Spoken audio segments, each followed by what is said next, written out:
Hello friends, मैं हूं अजीज। आप देख रहे हैं मूवी स्टॉक चैनल, जिस पर आज मैं बात करने वाला हूं मुफासा द लॉयन किंग के बारे में, जो कि ऑब्वियसली लॉयन किंग के यूनिवर्स की एक प्रीक्वल कहानी है। वो भी टाइटल के हिसाब से मुफासा की ओरिजिन बताते हुए। जिस तरीके की ओरिजिन अगर आपने उसकी बिल्ड की गई दुनिया में देख रखी है तो फिर ऐसी फिल्मों को बनाने का चैलेंज बहुत ज्यादा बढ़ जाता है। जिस रिस्क पर डिज्नी वाले कितने ज्यादा पास हुए हैं उस पर तो डिटेल में बात करेगी ही, लेकिन उससे पहले कहानी पर आए तो कहानी ऑब्वियसली मुफासा और स्कार के कैरेक्टर को वो कहते हैं ना कि लेजेंड वाली कैटेगरी में कैसे डालती है, वही सारी डिटेल बताती है, जिसकी जिम्मेदारी रफीकी ने ले रखी है कि वो इतिहास को सिम्बा के आने वाली पीढ़ी यानी कि उसकी बेटी को सुनाए, जिसमें आप टिमोन और पुम्बा के कैरेक्टर को भी देखते हो, जिन्हें ऑब्वियसली फिल्म में फन के एलिमेंट के लिए रखा गया है। लेकिन अब क्या स्टोरी से कियारा, यही नाम है कैरेक्टर का, क्या इंस्पिरेशन लेती है, उसका जवाब तो आपको फिल्म देख करके मिलेगा। और क्या ये कहानी इतिहास में मुफासा और स्कार के कैरेक्टर को काफी ज्यादा लेजेंड बनाती भी है या नहीं, अगेन जैसे कि मैंने कहा, उसका जवाब आपको ये 2 घंटे की लेंथ की फिल्म देख करके मिलेगा, जिसे आप डेफिनेटली फैमिली के साथ बैठ करके देख सकते हो। लेकिन अब देखना न देखना, चलिए स्पॉइलर फ्री पर डिस्कशन करते हुए वो भी सारी बातें आपके सामने रखते हैं, जिनसे पहले अब बनेगी मेरी छोटी मोटी सी रिक्वेस्ट, जो कि है इस चैनल को सब्सक्राइब, वीडियो को लाइक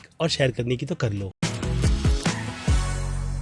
सो फ्रेंड्स, सबसे पहला क्वेश्चन यही रहेगा कि क्या फिल्म की हिंदी डबिंग इस बार एसआर के और इनके बच्चों ने जो की है वो ठीक पहले पार्ट की ही तरह आपको फील करवाती है या नहीं। तो जवाब रहेगा जी हाँ। इस फिल्म की हिंदी डबिंग पर खासा ध्यान दिया गया है, जिनके अलावा टिमोन और पुम्बा के कैरेक्टर ने भी बस इस फिल्म में वो कहते हैं ना कि फिलिंग द ब्लैंक्स जैसी सिचुएशन में खुद के कैरेक्टर का योगदान दिया है, ताकि बच्चे इस फिल्म की कहानी को देखते वक्त बिल्कुल भी बोर ना हो। यानी ये फिल्म पास्ट प्रेजेंट के खेल में आपको प्रेजेंट की बेमतलब की कहानी एक हिसाब से बताती है, जो की ऑनेस्ट है। क्योंकि उस पार्ट को देख करके ये बात बहुत ही अच्छी तरीके से फील होती है कि मेकर्स ने इस पार्ट को प्रेजेंट में डाल करके कहीं ना कहीं जो सिचुएशन फिल्म के टाइटल में द लॉयन किंग 2 की सोच रखी थी वो क्यों मायने रखती है। जबकि अगर देखा जाए तो मुफासा टाइटल से ही मेकर्स को ये बात पूरी तरीके से श्योर रखनी चाहिए थी कि वो ऑडियंस को एक दमदार नहीं बल्कि बहुत ही जबरदस्ती स्टोरी दे, जिस स्टोरी में अब तक डिज्नी वालों ने 2D एनिमेटेड कोई भी फिल्म नहीं बनाई है। हाँ, बाकी की जो 2D एनिमेशन फिल्म है वो सिम्बा के कहानी की आगे की कंटिन्यूएशन है, जिसे यहाँ पर फिलहाल तो डिज्नी वालों ने नहीं छुआ। और अच्छी बात है कि उनकी तरफ से एक फ्रेश टेक लेते हुए इसी बात पर फोकस किया कि ऑडियंस को कुछ अलग देते हैं। और यहाँ पर इस जर्नी में उनकी तरफ से सबसे पहले मैं बात करूंगा भाई ये टेक्नोलॉजी, जो असल मायने में तो एनिमेटेड है लेकिन अब उसे लाइव एक्शन की शक्ल दे करके, लेकिन ये रियल लाइव एक्शन नहीं है, बट फिर भी लाइव एक्शन बोलना ही पड़ेगा, जिसमें पहले जानवरों का सबसे बड़ा वो कहते हैं ना कि उन्होंने फीडबैक यही लिया है कि फीलिंग्स नाम की जो चीज थी पहले पार्ट से मिसिंग थी, यानी कि लाइव एक्शन की मैं बात कर रहा हूँ, जिसकी खासा कंप्लेंट लोगों ने बहुत ज्यादा की थी। तो फिर उस टेक्नोलॉजी को भी अचीव करते हुए इस बार इस फिल्म में इमोशनल बहुत अच्छी तरीके से डाले गए हैं। मैं जानवर की बात कर रहा हूँ, ताकि डायलॉग्स बोलते वक्त उनके चेहरे के हाव भाव लोग भी बहुत अच्छी तरीके से फील करें। यानी डिज्नी वाले डेफिनेटली टेक्नोलॉजी के मामले में तो तोड़ फोड़ ही रहे हैं, जो कभी कभी ज्यादा कंटेंट निकालने के चक्कर में अपने क्वालिटी से कॉम्प्रोमाइज करते हैं। लेकिन ये फिल्म किसी भी तरीके की वो कहते हैं ना कि कॉम्प्रोमाइज करती हुई नहीं लगती अपनी टेक्नोलॉजी को लेकर, जिसके विजन्स भी दिखाए गए बहुत ज्यादा अच्छे हैं। खास करके मुफासा का वो स्नो वाली प्रेजेंटेशन में कुछ नहीं बताऊंगा, वो बहुत ज्यादा अच्छी है, जिसका विजन भी आपको 3D में या फिर कहूँ IMAX की अच्छी स्क्रीन में देखोगे तो बहुत ज्यादा बेटर लगेगा। और फिर उसके अलावा गानों की बात करें तो गाने यहाँ पर हिंदी डब में भी ठीक ठाक से ही है, लेकिन इतने ज्यादा यादगार नहीं कि मैं उन्हें पहले पार्ट की तरह गुनगुनाते हुए फिर से उस पूरी दुनिया में खो जाऊं, क्योंकि पहले पार्ट के स्कोर ही इतने ज्यादा आइकॉनिक थे कि उनकी हिंदी डबिंग भी बहुत खूबसूरती से की गई थी। यानी जो बात मैंने कुछ दोस्तों से सुनी थी इस फिल्म के इंग्लिश डब को लेकर के, वो यही है कि मोआना फिल्म के पहले पार्ट में जो फीलिंग लिन मैनुअल मिरांडा ने डाली थी, उन्हें उस प्रोजेक्ट से खींच करके उस फिल्म का जो हश्र किया गया है वो डेफिनेटली स्कोर के मामले में आपको फील होता है। यानी कि उनकी कमी, जिस हिसाब से उस फिल्म के गाने भाई पूरी तरीके से मेरे लिए तो मर गए थे, तो वहीं अब इस फिल्म में उनका योगदान, वो भाइयों के 2 जुगलबंदी वाले गाने अच्छे थे और कुछ 1-2 सॉन्ग्स जो कि डेफिनेटली इस फिल्म के गानों को लिन मैनुअल मिरांडा के ही बताते हैं, ना कि लॉयन किंग के यूनिवर्स में ले जाते हैं। यानी क्लियरली कहूँ तो उनकी पकड़ इस फिल्म के यूनिवर्स के गाने पर उतनी भी ज्यादा अच्छी नहीं थी कि वो इस फिल्म में अच्छे गानों की लड़ी लगा सके। भले से ही स्कोर्स ओरिजिनल क्यों ना हो, लेकिन वो मैजिक क्रिएट नहीं हुआ। इसके अलावा टिमोन और पुम्बा के कैरेक्टर भाई फिर से कहूंगा कि कहानी में बच्चों को ही ध्यान में रख करके डाले गए हैं, लेकिन बड़े जो इस फिल्म को अच्छी तरीके से मुफासा की स्टोरी लाइन के हिसाब से फील करना चाहते हैं उनके लिए तो लेट डाउन ही है, जो मेरे लिए कहानी की वो कहते हैं ना कि फेस को कहीं ना कहीं रोकते हैं बेमतलब की प्रेजेंट की ऐसी स्टोरी दिखाने में, जिससे सुनने और देखने में मैं बिल्कुल भी इंटरेस्टेड नहीं हूँ। लेकिन उन सबसे हटकर अब सीधे मुफासा की यूनिवर्स की बात करें तो हाँ, ट्रेलर में फिल्म की कहानी से रिलेटेड बहुत ही ज्यादा डिटेल लोगों को प्रोवाइड कर दी गई थी, जिसमें अब मैं कहूंगा कि अगर आपने लाइव एक्शन वर्जन देखा है तो it's a must watch,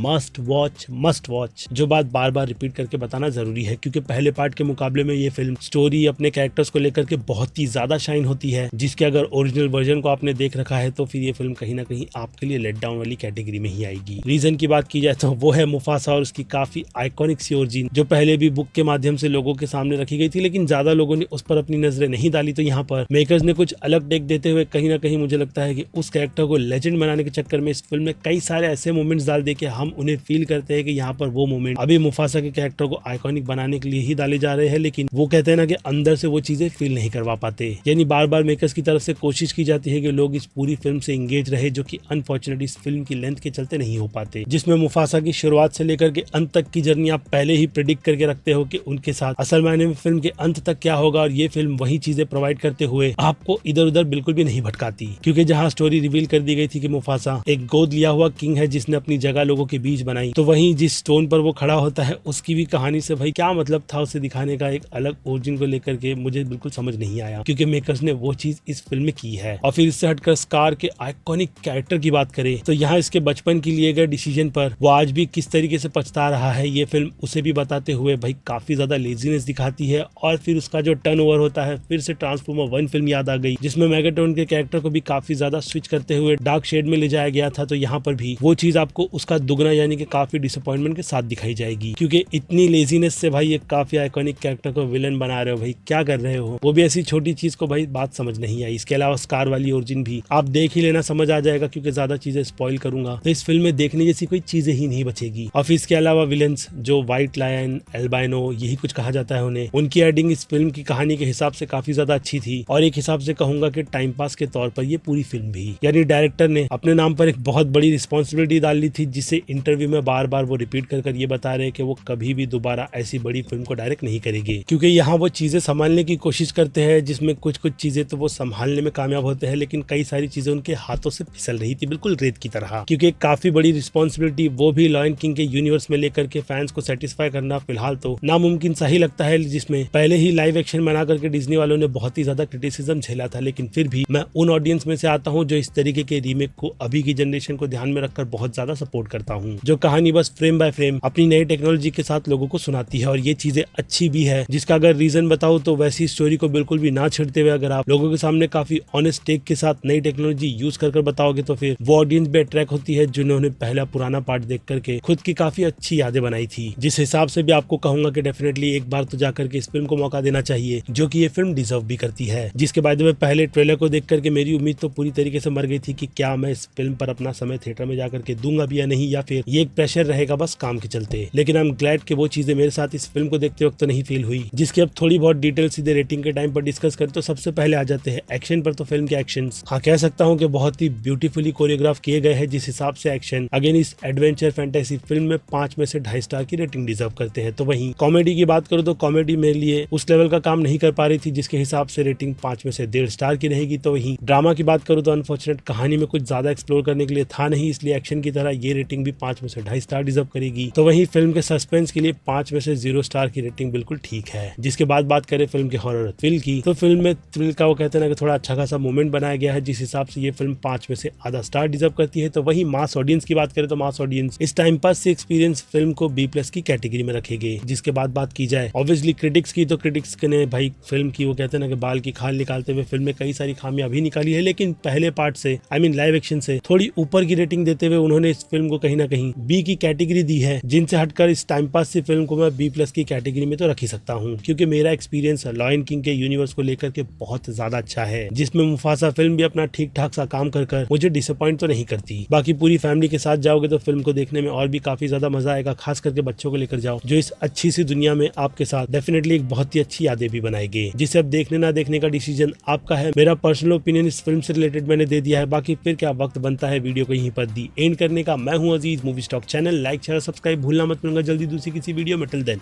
bye.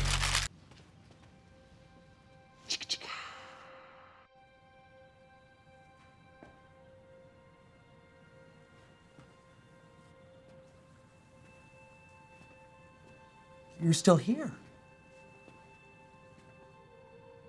It's over. Go home.